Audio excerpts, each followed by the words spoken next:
Excuse us while we're getting the phone situated here. My husband's helping me. Okay, we should be good to go. Hello, everybody. I hope you're doing well. Welcome to our first class period. This is my take 2 opportunity to teach you lesson 10.2. I just got done with a 12-minute video, and I only discovered that my iPad lost all of its memory, so the whole thing didn't record, so hopefully this take will be a little bit better. I have emailed through Canvas the notes for both 10.1 and 10.2. I have written out the notes for 10.3. I'll work on 10.4 and the rest of chapter 10 before class starts on Monday. I hope to have everything for chapter 10 on Canvas or on a YouTube channel, and I'll provide you a link for that so that you can watch these videos. Obviously, if you're watching them now, we have figured that all out. So 10.1 is pretty self-explanatory. The great thing about what we're doing now with chapter 10 is I've really pared down things that you don't really need to know. And I've tried to kind of condense the content, if you will, to things that will be helpful for you if you're moving on to college algebra or pre-calc or however far you need to go. I know that at least half of you have higher level math classes that you need to take. So, one more thing while I'm thinking of it. I know some of you are concerned because you still have yet to take chapter 6 test. I wish I had news for you. I don't have a solution yet. I'm willing to be flexible to the extent that GCC will allow me to be flexible, meaning that if we need to have the final exam replace that test score as well as maybe a different chapter that maybe you didn't do well on, if that's allowed, I'm willing to do as much that will be accommodating as possible in this strange setting. So we're all learning tons of new things. So 10.2, all right. So the way 10.2 works is this. Let's take just something like the square root of 10. And our goal for this is to now switch our roots into exponent notation. And so if we have something like the square root of 10, anytime we have the square root, the root right there is a 2. We don't always write that. We looked at this, I think in chapter 4. So if we were going to write this as an exponent, this 2 right here would go in the denominator right there. That's going to be the case for any of our roots, or indices as they're called. So we will write down roots. It's also called an index. So if I have, say, the cube root of 15, that 3 right there goes to the denominator right there. If you have both a root and an exponent, maybe something like the 4th root of 6 squared. Oh, this one's, let me change the 2. 6 to the 3rd. Let's do that. The 4 is going to go in the denominator of the fraction because it is the root. The 3 is going to go on the top, the numerator of the fraction. So if I wanted to rewrite that, I would rewrite that as 6 to the 3/4 power. In general, the bottom number is the root, the top number is the power. And typically, I try to have my students remember this because roots grow in the ground, and therefore they would go on the bottom of the fraction. Power, when we look for power, oftentimes we kind of look up from above, and so our exponent or our power goes in the numerator and our root goes in the denominator. All right, so knowing this, we're going to move ahead and look at some sample problems. Now, what I picked to do on my chalkboard, that just happens to be my pantry door that I made into a chalkboard for my children many years ago. I picked the even problems so that you still have all of the examples in the book. And the examples, a lot of those ones are the same ones I used when I rewrote the notes, kind of in condensed form. But these are additional examples. They're even. They match up to the odd examples I asked you to do on the homework, so that you rest assured the level of difficulty there is going to be exactly the same. So the good news is that all the kind of weird hard ones I'm skipping, because now we're condensing into a need to know situation. So example 1, I've got 9 written down for us today. Example 1 looks like this. So we have 4 to the 7 halves power, root, exponent. Always take care of the root first. So this is going to become the square root of 4 to the 7th. Well, we know the square root of 4 is 2. So 2 to the 7th is 128. You actually have a setting on your calculator. If you don't own like a scientific calculator or a graphing calculator, even turning your phone sideways, you should notice that you have some buttons. I butchered the letters. Those are probably not the same letters that you're going to see on your calculator, but you're going to see a variable and then a fractional exponent, or you will also see something like this. And so both of those can be used in this section throughout the chapter. You can kind of fiddle around with those, because you could type this directly into your calculator and it's going to spit out the answer 128. However, I have been encouraging you since the first day of class that perfect roots, perfect squares, and perfect cubes are 2 of the main things that you probably need to memorize, at least like 1 through 10. So that you just have that familiarity, you're not struggling to recall that over and over and over again, and so the more you kind of know, the more helpful it can be. So, there's our first example. Example number 2, I threw in a variable. So, 125a to the 2/3. We're going to deal with the a separately than what we're going to deal with the 125. So I'm going to split those up. So if we have 125, do the root first. So we have the cube root of 125 squared. And then we have a. Remember our rule, and I'll revisit this in just a moment. If we have an exponent raised to an exponent, we're going to multiply. So 1 times 2/3 is just a to the 2/3, and that part is completely done. All right, so cube root of 125 is 5. So 5 squared is 25. Let's put those 2 together for our final answer. 25a to the 2/3.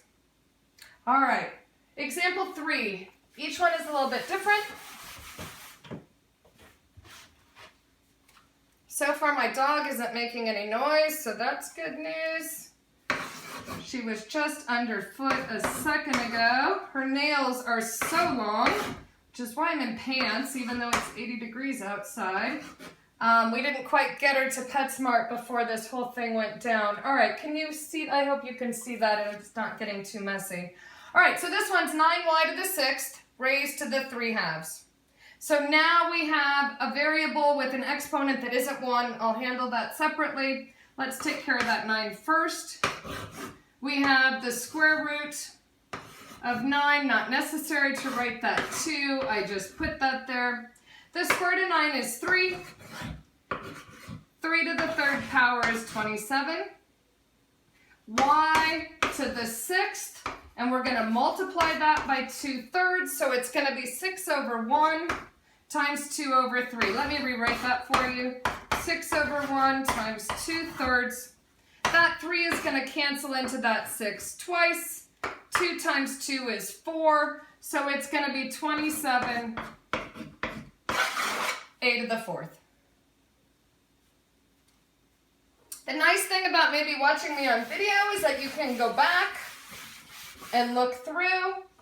If you think you need additional examples, if you if you type into the search bar things that you need to look up on YouTube, for instance, simplifying rational exponents, is what we're looking at now. You will probably see math teacher after math teacher after math teacher going through sample problems just like I am here. So that option is available. Khan Academy, Khan, is also a good resource. And there's only 9 of you. So at the end of the day, if you need to reach out and we can talk on the phone, you can send me pictures. Students have done that even before we went to online/remote learning. So there are still options out there. Okay, next one. I threw in a negative exponent. So let's do a little recap about negative exponents. I'm not sure if way up here is on the screen. I'm hoping it is. So if we have, say, x to the minus 2 power, remember we can drop that down to the denominator of that fraction, or we can kind of toggle between the numerator and the denominator, and the sign of the exponent will switch from a positive to a negative, or a negative to a positive, depending on your particular problem. So we have a negative right here. This isn't going to change. It is what the exponent is attached to that is going to flip. Do not flip the exponent. So this is going to become 8 to the positive 2/3 power. This is the piece that we write the reciprocal. Just like the x is the item that went to the denominator. This 2 didn't change to a 1/2.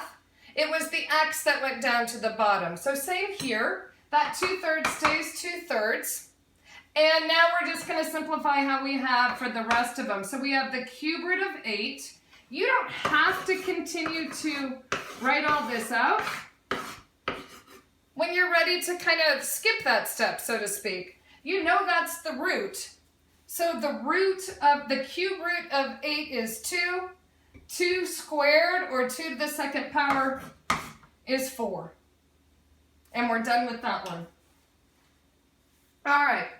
The next part, let me double check that I'm still playing here. So pardon the interruption. You can check out the chalkboard. But this was about where I lost power before.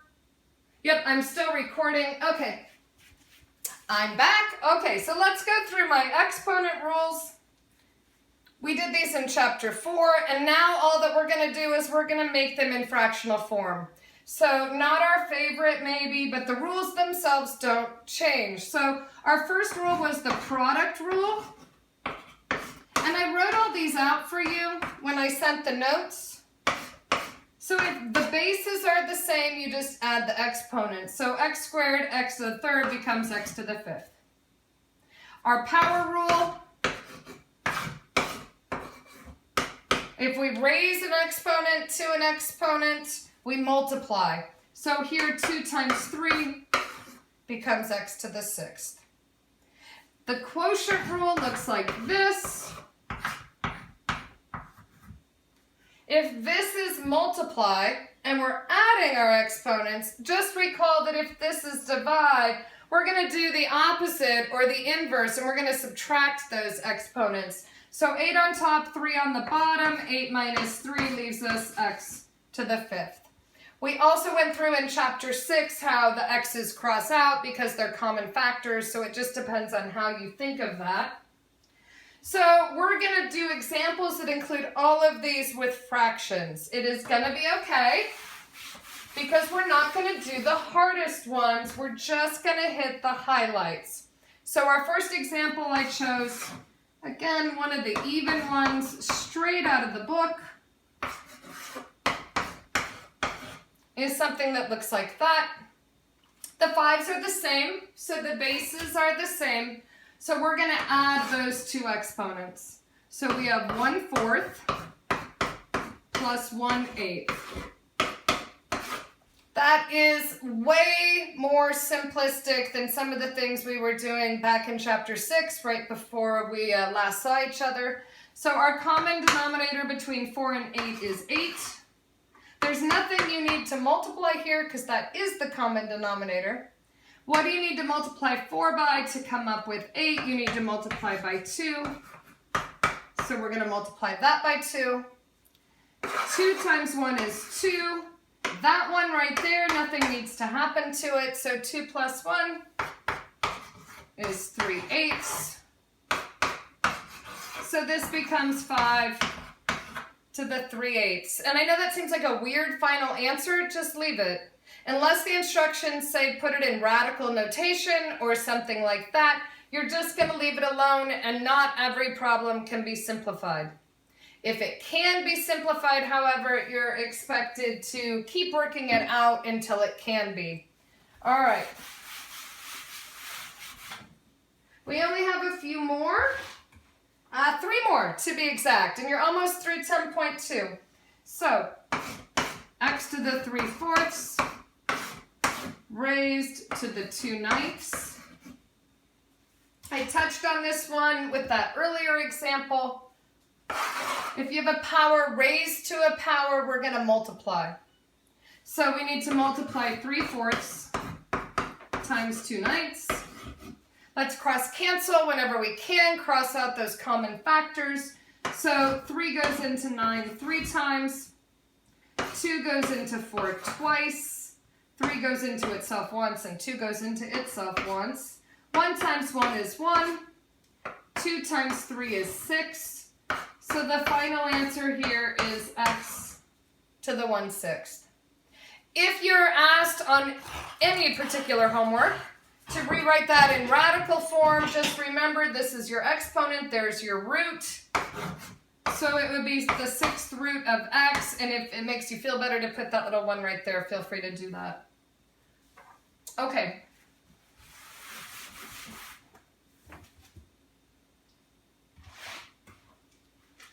X, let me try to erase that. I feel like I need to just erase that just a little better. I'll clean it tonight between doing 10.2 and 10.3. So we're going to have x to the 7 over 11, and then we're going to have x to the minus 3/11. So I kind of gave you 2 and 1 here because that's a negative exponent, and this is the quotient rule because we're dividing those bases. So we're going to subtract those. When we subtract a negative, it's going to turn into a positive. Or you have the option of going, well, gosh, I know if that's a negative exponent, I can take that whole thing and flip it up here and it would become positive. So you have 2 different routes that are going to lead to the same answer. For instance, if you flip that here up to the numerator, it becomes positive, and we're just going to add those together. And since our denominators are the same, then our numerators are just going to add. If you prefer to think of this as the quotient rule, and therefore I will subtract 7 over 11 minus a negative 3/11. 2 negatives is going to change to a positive, and you can see that the result is the same exponent. All right, the great news is that you're on the last one for 10.2.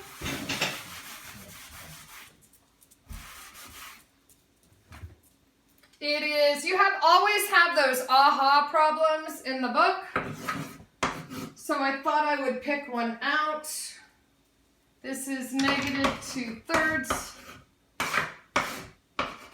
to the 3/2. Sorry for the distraction. My dog is kind of up against the dog gate right now, so we'll get through this last one hopefully with no more interruptions. All right, so this is the power rule. We're going to multiply those exponents. So ignore the negative for the moment. I'll show you how we're going to work that all out. Negative 2/3 times 3/2. All of those pieces are going to cancel. So the only thing left is that negative. So we have 27 to the minus 1 power. Let's drop that down to the denominator. It's not really necessary. It would be kind of awkward to write that 1. It's just 1 over 27 and we're done. Okay, so that negative exponent there is a positive exponent right there, but we don't really ever write that when we have a constant number and not a variable. So that's it. That's 10.2. I hope all of you are well. Let me know how I can help and assist, and hopefully everybody has a copy of the new syllabus. and we will learn and move forward together, but separately. So have a great day. Bye.